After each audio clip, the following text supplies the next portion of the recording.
Welcome to the Narrative Mindset Podcast. If this is your first time tuning in, I would appreciate it if you go back and view previous episodes when you get time. There's a man in Southfield named Darnell who sells eyeballs to the city council. Not real ones.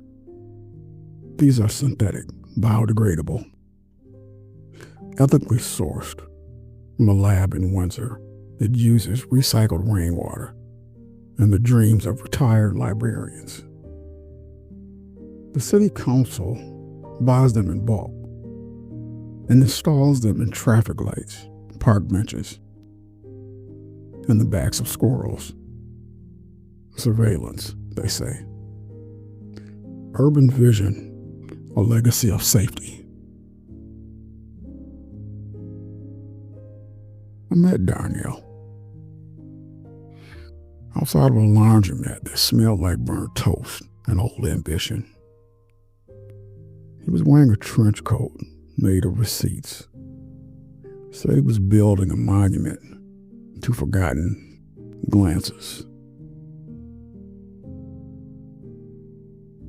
Every eyeball had a name etched into it. Most people who'd never made the news, janitors, buskers, the woman who dances alone at the 8 Mile bus stop every Tuesday.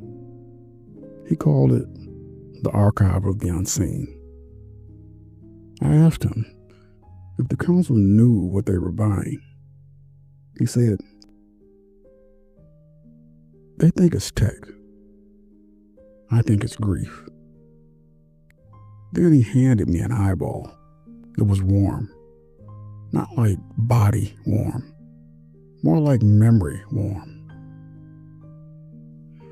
Like it had just remembered something painful and didn't know where to put it. That night I couldn't sleep. I kept thinking about legacy. Not the big stuff. Not statues or buildings or names carved into plaques. Just the small rituals.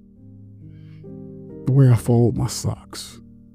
The way I hum when I'm anxious. The way I say I'm fine when I'm not. And maybe that's the point. Vision isn't about seeing the future. It's about noticing the now. Legacy isn't a monument. It's a whisper. It's a bench that remembers your weight. It's an eyeball and a squirrel that blinks when you pass. The council released a document last year called Southfield 2030. A vision for urban renewal. It was full of phrases like smart infrastructure, community engagement, and data-driven placemaking.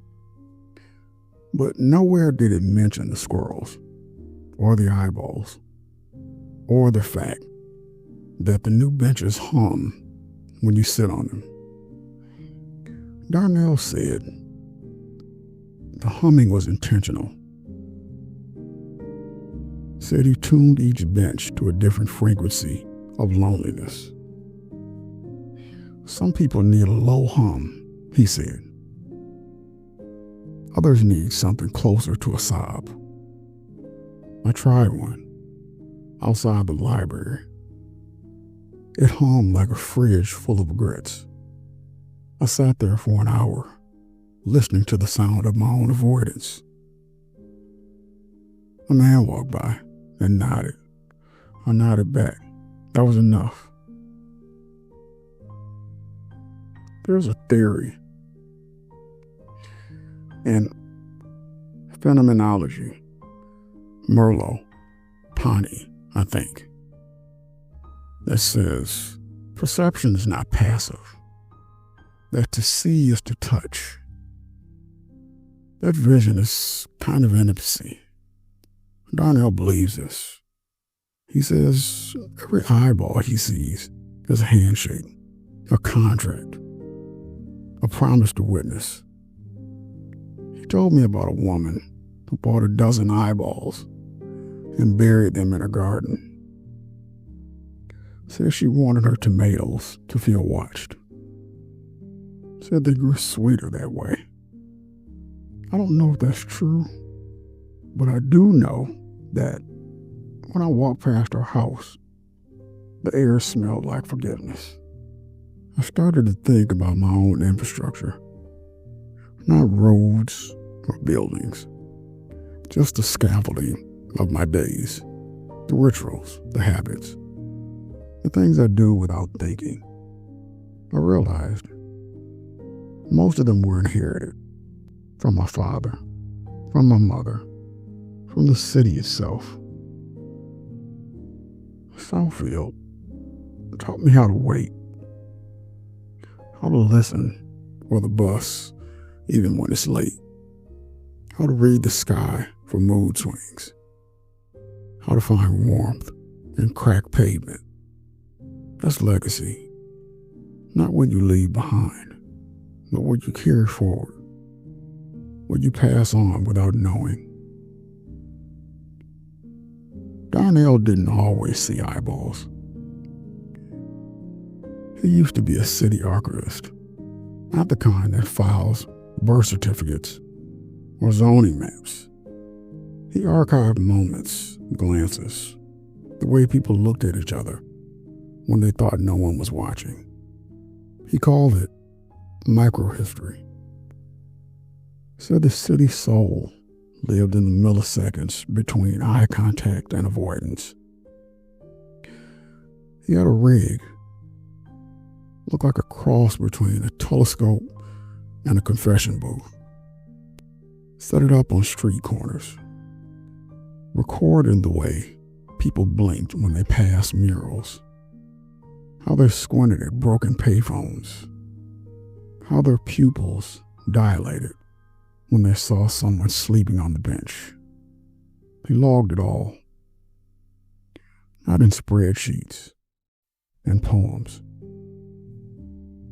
One entry read, "Woman, 34, paused at graffiti of a crying dog, blinked twice, bit lip, walked on. Legacy, unresolved empathy." Another, boy, 9, stared at cracked pavement for 17 seconds, whispered, "Sorry," to a worm. Legacy, inherited guilt.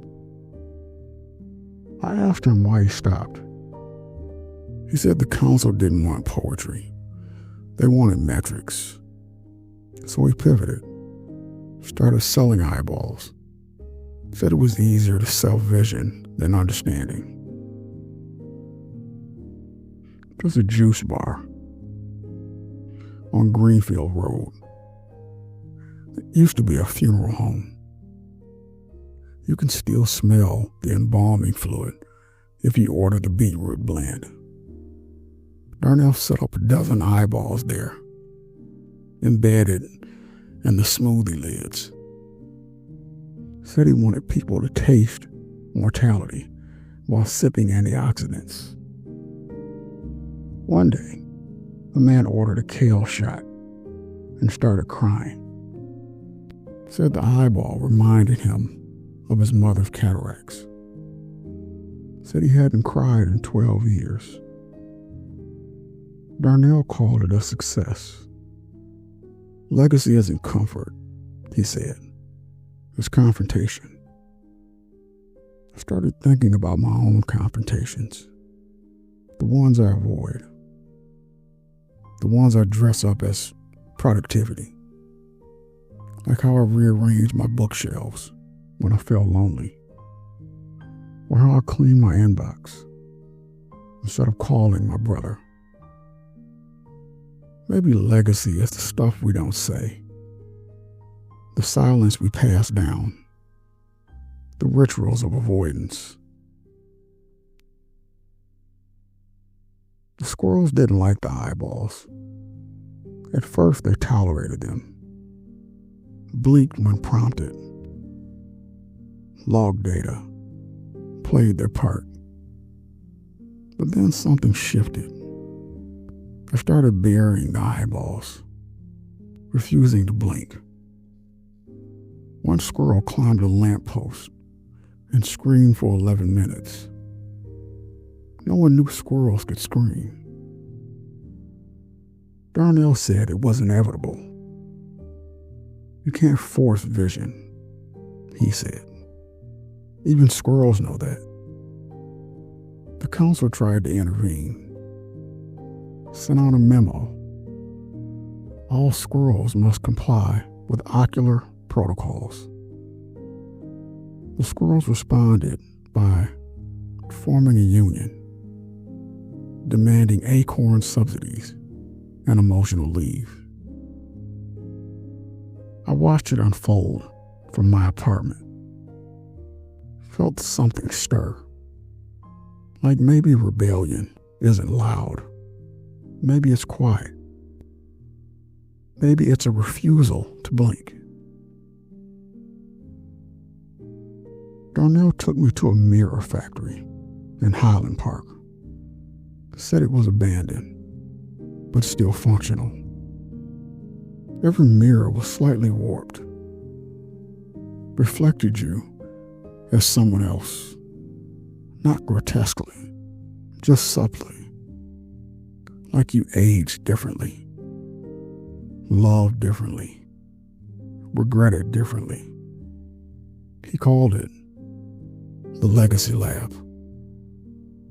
Said he brought people there, alternate selves. I looked into one, saw a version of me that never left home, that forgave faster, that didn't write stories about eyeballs. I asked Darnell what he saw. He said, I see the man I could have been if I'd believed in permanence. That stuck with me. Permanence.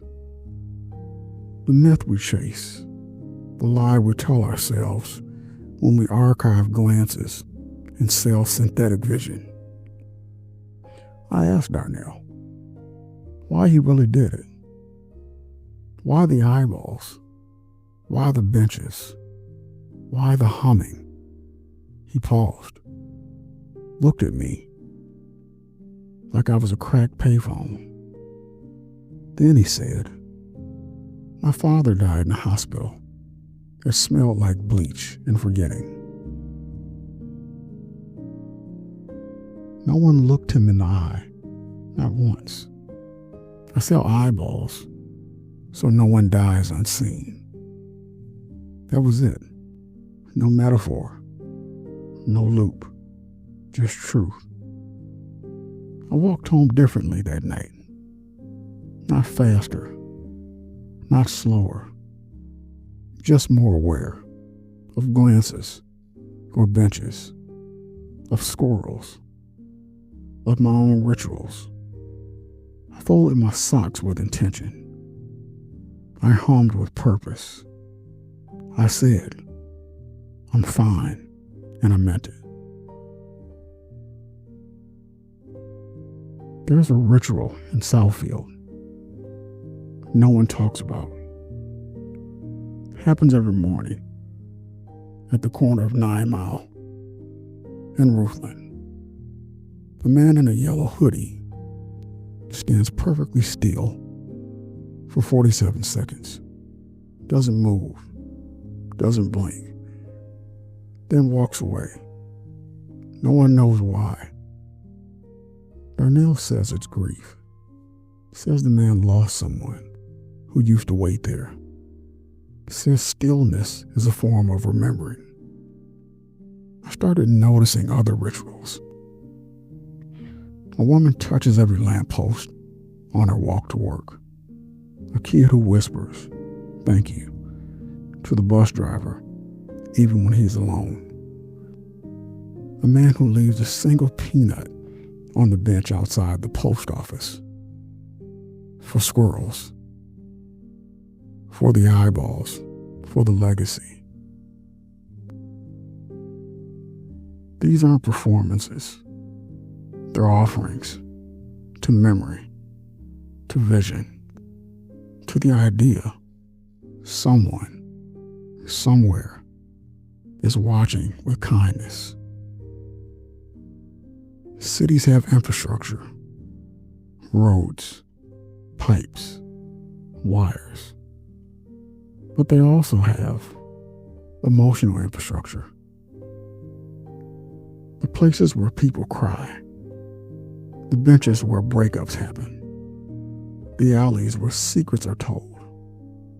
Darnell mapped it all, called it the cartography of feeling.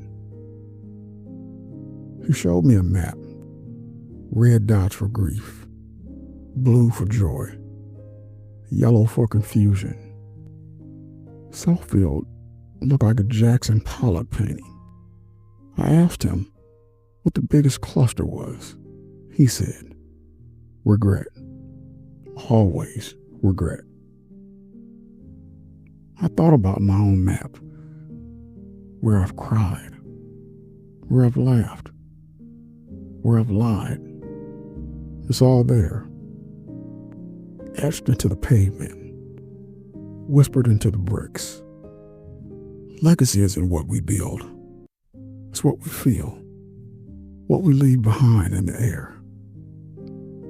The council didn't like the map, said it was subjective, said it lacked actionable insights. Darnell shrugged, said feelings aren't metrics, said vision isn't quantifiable. Then the squirrels leaked the map, posted it on every lamppost. People started visiting the grief clusters, sitting, breathing, leaving notes. The city changed, not structurally, emotionally. People started seeing each other, not just looking, seeing. The council panicked, tried to ban the eyeballs, tried to silence the benches, but it was too late. Vision had spread, legacy had rooted. The archive of the unseen was now the archive of the felt. I started my own ritual. Every Sunday, I walk to the bench outside the laundromat,